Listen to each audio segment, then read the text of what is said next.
आज की इस क्लास में हम देखने वाले हैं मृदा विज्ञान। और मृदा विज्ञान यानी सॉइल साइंस में क्या देखने वाले हैं? मृदा वर्गीकरण। तो मृदा वर्गीकरण क्या होता है और वैज्ञानिकों ने इनकी विशेषता के अनुसार इनको कितने भागों में बांटा गया, और कौन सी मृदा जो है जंगली जानवरों के लिए, फसलों के लिए, और कौन सी मृदा जो है फसल के लिए बहुत अच्छी मानी जाती है, ये सारी जानकारी हम इस वीडियो में देखने वाले हैं।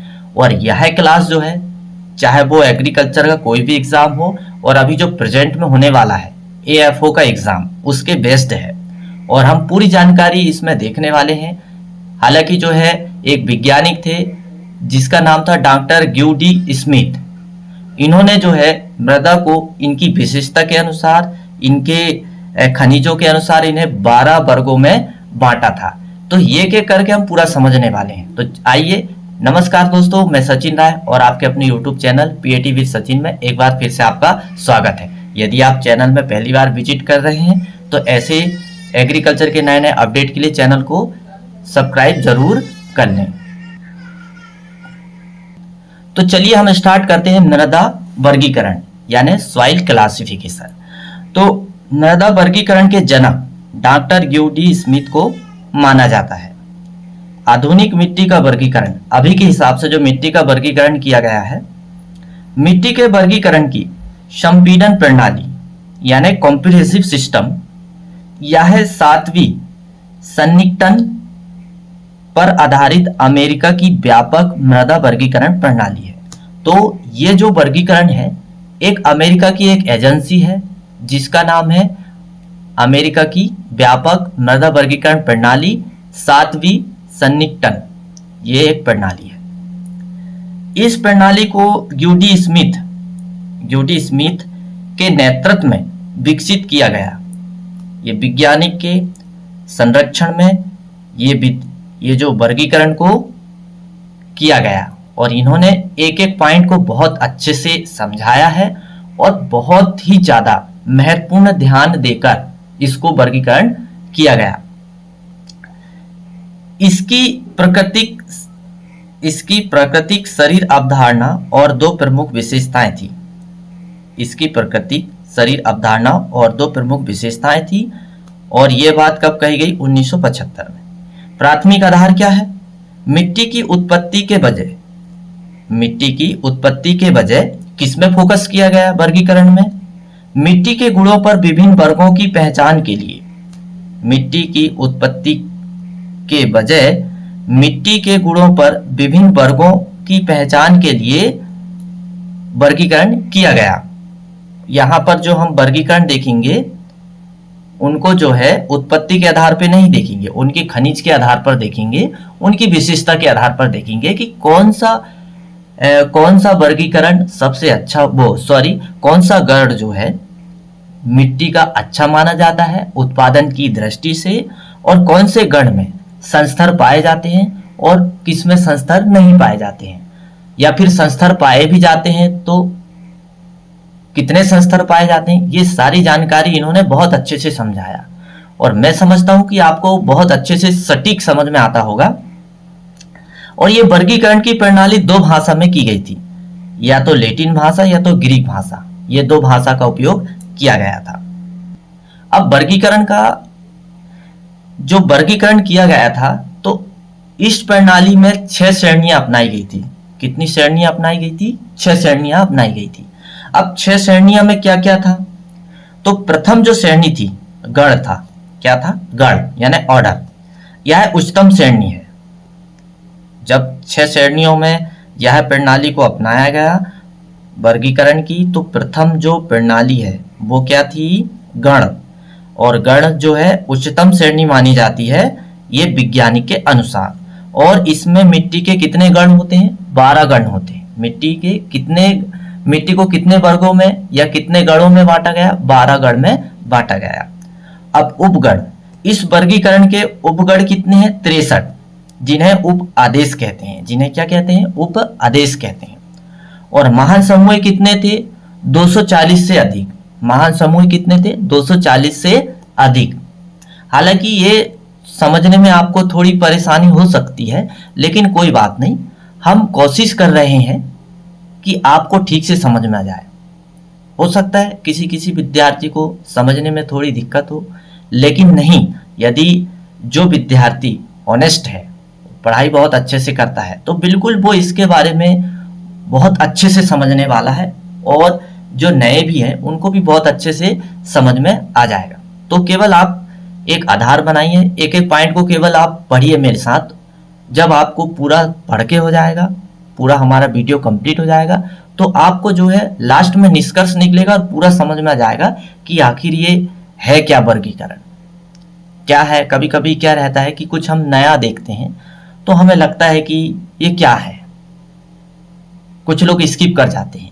तो स्किप नहीं करना है, आपको बहुत पेशेंस रख के और समझने का प्रयास करना है, क्योंकि विगत वर्षों के जो मैंने क्वेश्चन पेपर देखा तो ऐसे प्रश्न काफी आते हैं। जैसे पूछ लेता है कि मिट्टी के वर्गीकरण की जो प्रणालियां हैं, मिट्टी के जो वर्गीकरण की 6 श्रेणियां हैं, तो उसमें जो है उच्च श्रेणी कौन सी है, ये पूछ लेता है। कभी कभी महान समूह कितने होते हैं, ऐसा प्रश्न आ जाता है। कभी कभी ये पूछ लेता है कि 7वीं सन्निकटन प्रणाली, जो मृदा की वर्गीकरण की प्रणाली है, ये किसने दिए थे, और यह प्रणाली कहाँ की थी। तो अमेरिका की व्यापक वर्गीकरण प्रणाली है। तो ऐसे कई सारे प्रश्न बन जाते हैं जो हम इन्हें स्किप कर देते हैं और हम मेन प्रश्नों में ज्यादा फोकस करते हैं। तो आपको ये गलती नहीं करनी है। तो चलिए अब हम आगे देखते हैं और क्या दिया है। फिर अगला क्या है, उप समूह। तो उप समूह में जो मृदा वर्गीकरण है उसको 1000 से अधिक भागों में बांटा गया है। फिर दिया है परिवार और सीरीज। क्या दिया है, परिवार और सीरीज। यह मृदा वर्गीकरण की सबसे विशिष्ट और सबसे निचली श्रेणी है।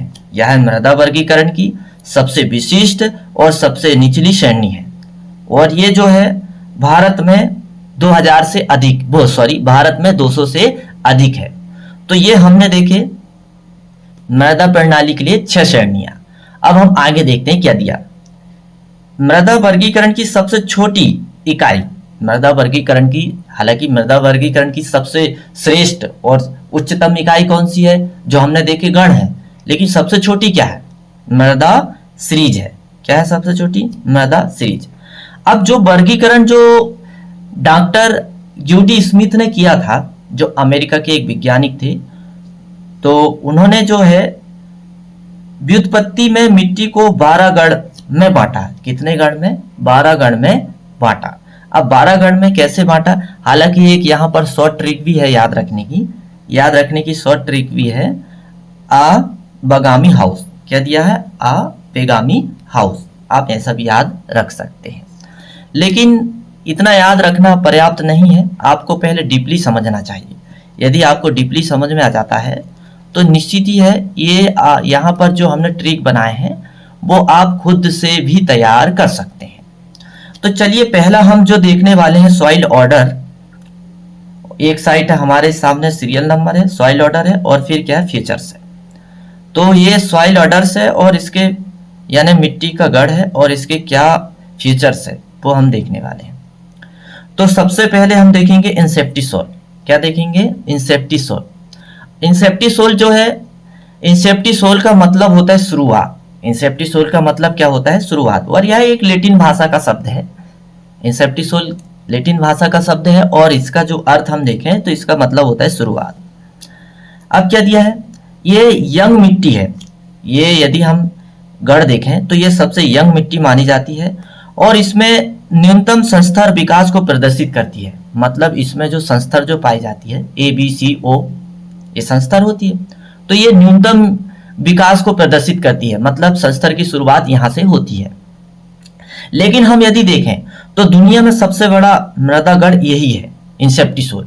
यदि दुनिया का सबसे बड़ा मृदा गढ़ की हम चर्चा करें कौन सा है, तो वो इंसेप्टिसोल है। कौन सा है, इंसेप्टिसोल है। कुल मिट्टी का 20% है। पूरे जो मिट्टी पाई जाती है विश्व में उसका ये 20% है। ये एंटीसोल की तुलना में अधिक विकसित है। हालांकि जो एंटीसोल जो मृदा गढ़ है वो बहुत ज्यादा विकसित है, लेकिन इससे भी अधिक विकसित ये इंसेप्टिसोल माना जाता है। ये मिट्टी शुष्क और गर्म क्षेत्रों को छोड़कर, ये ऐसी मिट्टी जो है जो इंसेप्टिसोल गढ़ के अंतर्गत आती है, ये मिट्टी शुष्क और गर्म क्षेत्रों को छोड़कर पूरे भारत में इस मिट्टी का विस्तार पाया जाता है। तो निश्चित ही है आपको इंसेप्टिसोल जो गढ़ है और इस गढ़ में जो मिट्टी आई जाती है, इस गढ़ में जो मिट्टी पाई जाती है उसके बारे में आपको बहुत अच्छे से समझ में आया होगा कि उसकी क्या फीचर्स हैं, क्या उसकी विशेषता है। हालांकि यदि हम पूरे विश्व की मिट्टी की तुलना हम इंसेप्टिसोल से करें तो 20% खाली इंसेप्टिसोल गढ़ का हिस्सा होता है। अब हम आगे देखने वाले हैं एंटीसोल। ये जो है सेकंड सॉइल अडर है इंसेप्टिसोल, और ये भी जो है मिट्टी के गढ़ में यदि हम देखें तो बहुत ही ज्यादा महत्वपूर्ण स्थान रखता है। तो देखते हैं इंसेप्टिसोल की क्या विशेषता है। एंटीसोल अभी हमने देखे इंसेप्टिसोल, अब हम देख रहे हैं एंटीसोल। अब एंटीसोल एक ऐसा गढ़ है जिसमें ए संस्तर के अलावा किसी भी प्रोफाइल का विकास नहीं दिखता। मतलब ये एंटीसोल मृदा का ऐसा गढ़ है, इसमें केवल ए संस्तर पाया जाता है और इसके अलावा इसमें कोई भी प्रोफाइल विकास नहीं दिखता है। एंटीसोल में कोई डायग्नोस्टिक संस्तर नहीं होता है। एंटीसोल दूसरी सबसे प्रचुर मात्रा में मिट्टी का गढ़ है, और यदि हम सबसे अच्छा और दूसरा मिट्टी का गढ़ देखें तो वो क्या है, तो वो है एंटीसोल। क्या है? एंटीसोल। और ये एंटीसोल जो है किसके बाद आता है? इंसेप्टिसोल के बाद आता है। तो प्रथम जो है मिट्टी का अच्छा गढ़ माना जाता है वो इंसेप्टिसोल है, ये हमने अभी थोड़ी देर पहले ही समझे। और इसके बाद क्या आता है? एंटीसोल आता है। अब हम देखने वाले हैं तीसरा जो मिट्टी का गढ़ है, ये भी बहुत ज्यादा महत्वपूर्ण है। और यदि हम दक्कन के पठार में देखें, दक्कन के पठार है, महाराष्ट्र का कुछ एरिया है, राजस्थान का कुछ एरिया है और मध्य भारत का कुछ एरिया है, ये यहां पर बहुत अच्छे से पाया जाता है। क्योंकि वर्टिसोल जो एक ऐसा गढ़ है मिट्टी का, इसमें जो है मोंटेमोरेलाइट जो खनिज है, क्ले खनिज है, वो पाया जाता है। और ऐसी मृदा गढ़ जिसमें मोंटेमोरेलाइट क्ले खनिज पाया जाता है, तो उस मिट्टी में सेल्फ मल्चिंग या सिकुड़ने या सूजने का गुण पाया जाता है। या आप कह सकते हैं कि इस मिट्टी में यदि नमी कम होती है तो दरारें पड़ जाती है, और यदि नमी मिलती है तो ये फिर से फूल के दरारें क्या है? समाप्त हो जाती है। मतलब आप ये कह सकते हैं काली कपासी मिट्टी इसके अंतर्गत आती है। वर्टिसोल के अंतर्गत क्या आती है? काली कपासी मिट्टी आती है। और यह जो मिट्टी है सबसे ज्यादा महाराष्ट्र में पाई जाती है, फिर पाई जाती है मध्य प्रदेश में, और फिर राजस्थान के कुछ एरिया में पाई जाती है। तो चलिए हम बहुत अच्छे से समझ रहे हैं इस जानकारी को। तो क्या है वर्टिसोल? वर्टिसोल एक मिट्टी है। वर्टिसोल क्या है? एक मिट्टी है। वर्टिसोल एक मिट्टी है जिसमें एक विस्तृत क्ले मिट्टी होती है, और इसमें एक क्ले खनिज होता है, उसका नाम क्या है? मोंटेमोरेलाइट। और इस खनिज को क्ले खनिज को मोंटेमोरेलाइट के रूप में जाना जाता है, जो ड्राई सीजन यानी यदि सूखा पड़ता है या वर्षा में गहरी दरारें ड्राई सीजन या वर्षों में गहरी दरारें बनाता है। ड्राई सीजन में या वर्षों में गहरी दरारें बनाता है। वैकल्पिक रूप से सिकुड़ने या सूजन के कारण सेल्फ मल्चिंग का गुण होता है। इसमें जो है सिकुड़ने और सूजन के कारण सेल्फ मल्चिंग का गुण होता है, जहां मिट्टी की सामग्री लगातार खुद को मिश्रित करती है, जिससे वर्टिसोल एक अत्यंत गहरा ए संस्तर, इसमें अत्यंत गहरा ए संस्तर और कोई बी संस्तर नहीं होता है, केवल इसमें अत्यंत गहरा ए संस्तर होता है, इसके अलावा इसमें कोई भी संस्तर नहीं होता है। सतह पर अंतर्निहित सामग्री को अक्सर एक सूक्ष्म राहत मिलती है, जिससे गिलगई के नाम से जाना जाता है। जैसे किसके नाम से जाना जाता है? गिलगई के नाम से जाना जाता है। वर्टिसोल आमतौर पर अत्यधिक मूल चट्टानों से बनता है। वर्टिसोल जो मिट्टी का गढ़ है, ये आमतौर पर जो है मूल चट्टानों से बनता है। और ऐसी चट्टानें जिन्हें बेसाल्ट या गहरे काले या काले कपास मिट्टी के रूप में भी जाना जाता है। और इन चट्टानों को किस नाम से जाना जाता है? बेसाल्ट या गहरे काले या काले कपास मिट्टी के रूप में भी जाना जाता है। और ऐसा मिट्टी का गढ़ जो है, वर्टिसोल जो मिट्टी का गढ़ है, ये गढ़ जो है भारत के दक्कन के पठार में पाया जाता है। ये भारत के दक्कन के पठार में पाया जाता है। और मैं समझता हूं कि ये जो फसलों के लिए जो वर्टिसोल है, ये बहुत अच्छा माना जाता है। वर्टिसोल गढ़ बहुत अच्छा माना जाता है क्योंकि इसमें जो है जल धारण क्षमता अधिक होती है और ये जो है लंबे समय तक जल को अवशोषित करके रखता है। और जैसे ही फसलों को जल की आवश्यकता होती है, ये धीरे धीरे करके फसलों को मिलते रहता है। तो चलिए अब हम देखने वाले हैं ऑक्सीसोल। ऑक्सीसोल ये मिट्टी का चौथा गण है और इसमें हम क्या देखने वाले हैं? अब ऑक्सीसोल यदि हम देखेंगे तो यह मिट्टी का जो गढ़ है, ये चौथा गढ़ है। और इसकी क्या विशेषता है? यह उष्णकटिबंधीय वन में यह घटना होती है। कहने का मतलब यह है ऑक्सीसोल एक ऐसा मिट्टी का गढ़ है जो उष्णकटिबंधीय वन वाले क्षेत्रों में पाया जाता है। इन्हें फेरल सोल के रूप में वर्गीकृत किया गया है। और ये जो ऑक्सीसोल जो मिट्टी का गढ़ है, इन्हें फेरल सोल के नाम से भी जाना जाता है।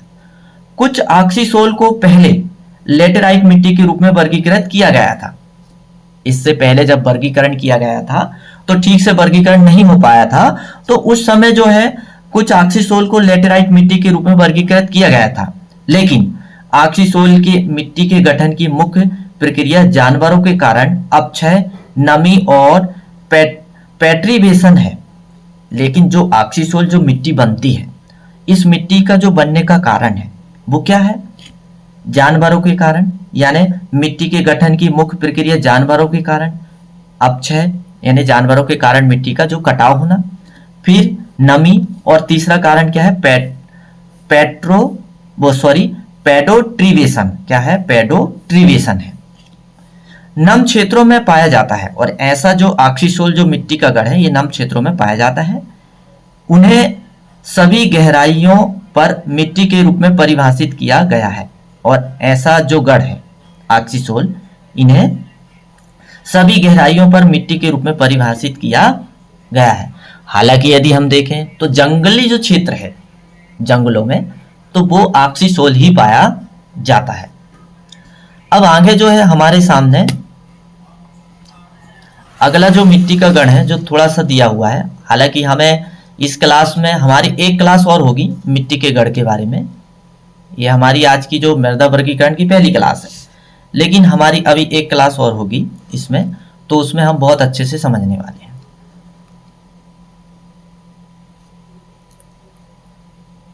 अब क्या दिया है? लोहे और एल्युमिनियम ऑक्साइड और हाइड्रा ऑक्साइड की उच्च सांद्रता के कारण, मतलब ऑक्सीसोल जो मिट्टी का गढ़ है, इसमें लोहा, एल्युमिनियम ऑक्साइड और हाइड्रा ऑक्साइड की उच्च सांद्रता के कारण क्या होता है? ऑक्सीसोल हमेशा लाल या पीले रंग का होता है। जो ऑक्सीसोल जो मिट्टी का जो गढ़ है, जो लाल क्यों होता है? लाल होने का कारण है लोहा और एल्युमिनियम ऑक्साइड और हाइड्रा ऑक्साइड, इनकी सांद्रता इसमें अधिक पाई जाती है, इसलिए इसका रंग कैसा होता है? लाल होता है। और एक सन 2018 में एक प्रश्न आया था IARI PhD में, यानी भारतीय कृषि अनुसंधान संस्थान में PhD का एक एग्जाम हुआ था, जो हर साल होता है, लेकिन 2018 में यहाँ से आया था। और पूछा क्या था कि हनीकम्ब स्ट्रक्चर कौन से मिट्टी के गढ़ में पाया जाता है? तो हनीकम्ब स्ट्रक्चर जो है ऑक्सीसोल मिट्टी के गढ़ में पाया जाता है। किस में पाया जाता है? ऑक्सीसोल मिट्टी के गढ़ में पाया जाता है।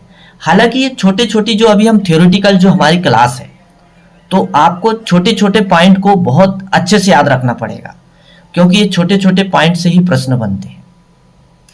तो बिल्कुल आप ठीक से समझिए, पेशेंस रख के समझिए। और आने वाली जो हमारी अगली क्लास होगी, यानी सेकंड क्लास होगी, तो उसमें हम देखेंगे अल्फीसोल। क्या देखेंगे? अल्फीसोल। क्योंकि आज की जो हमारी क्लास काफ़ी बड़ी हो गई है, लेंथी हो गई है, तो अगली क्लास में जो हमारे कुछ गढ़ बचे हैं, जो हमें 12 गढ़ का अध्ययन करना है, तो हमारे बाकी के जो बचे हैं उसको हम अगली क्लास में कवर करने वाले हैं। तो आज की क्लास में बस इतना ही।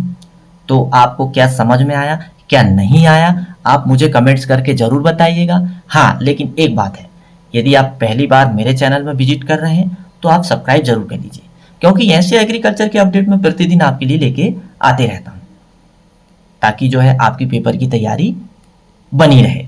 तो मेरा वीडियो देखने के लिए आपको बहुत बहुत धन्यवाद।